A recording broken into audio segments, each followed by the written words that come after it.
గురుగారు, ప్రతి సంవత్సరం చాలామంది విధిగా తీర్థయాత్రలు చేస్తూ ఉంటారు కదా. ఇలా తీర్థయాత్రలు చేయటం వల్ల కలిగే ప్రయోజనాలేంటి? చాలా ఉన్నాయమ్మా. ఒక్కొక్క క్షేత్రానికి ఒక్కొక్క మాహాత్యం ఉన్నది.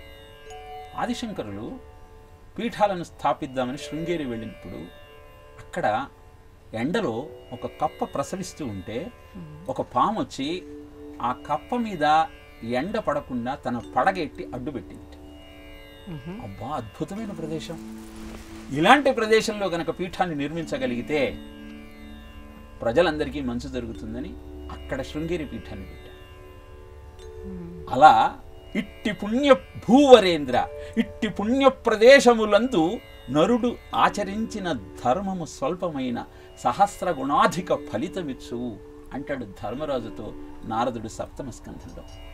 ఒక్కొక్క క్షేత్రానికి తిరుమల కొండ మీదకి వెళ్ళి ఒక్కసారి ఆ స్వామిని నువ్వు మనసులో ధ్యానిస్తే నీకు ఒక అలౌకికమైన ఆనందం కలుగుతుంది. ఇది చాలామంది భక్తులకు అనుభవైక వేద్యమైనది. ఎందుకు వస్తుంది అంటే, వైకుంఠం వా పరిత్యజ్య మద్భక్తాన్ త్యక్తుమిచ్చసి మేతి ప్రియాతి మద్భక్త ఇది సంకల్పవానసి అని సాక్షాత్తు శ్రీమన్నారాయణుడు నా భక్తుల యొక్క కోరికలు నెరవేర్చటం కోసం వైకుంఠాన్ని కూడా వదిలి నేను భూమండలం మీదకి వస్తున్నాను. కటి అభయ వరహస్తాలతో కూర్చుంటే నిలబడటానికి సమయం పడుతుందని నిలబడే ఉన్నాడమ్మా యుగ యుగాల నుంచి స్వామి.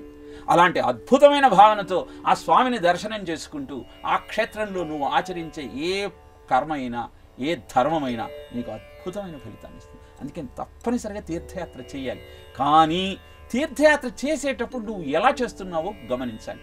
వినోదం కోసం చేస్తున్నావా, అందరం కలిసి కాసేపు కాలక్షేపం వేసవి సెలవుల్లో చల్లగా ఉంటుందన్న ఉద్దేశంతో అక్కడికి వెళ్తున్నావా, లేదు వెళదామని నిశ్చయించుకున్న దగ్గర నుంచి గోవింద దీక్ష తీసుకొని స్వామినే తలుచుకుంటూ ఏకభుక్తము భూషయనము ఇలాంటివన్నీ బ్రహ్మచర్యాన్ని పాటిస్తూ నువ్వు కనుక స్వామిని దర్శించుకోగలిగితే నీ కోరికలు తక్షణమే నెరవేరుతాయి.